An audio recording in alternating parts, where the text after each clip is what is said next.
In this video, I'll show you how to set up your Brevo SMTP.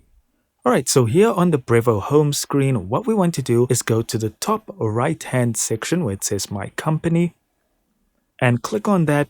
It'll bring up a drop down menu where you'll click on Settings. Now here in Settings on the left hand side, you want to click on SMTP and API. Now you'll see here I've already generated one, but what you want to do is just generate a new SMTP key.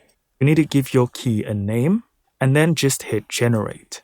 Now this is going to give you this code once and once only, so copy it, save it somewhere where you can recover it easily again. And once you've pasted it somewhere safe, then you can hit OK. And when you do need information like your SMTP server, you can see it all over here under your SMTP settings. And that's all there is to it, guys. Thank you so much for watching. Don't forget to hit like and subscribe, and I'll see you in the next video.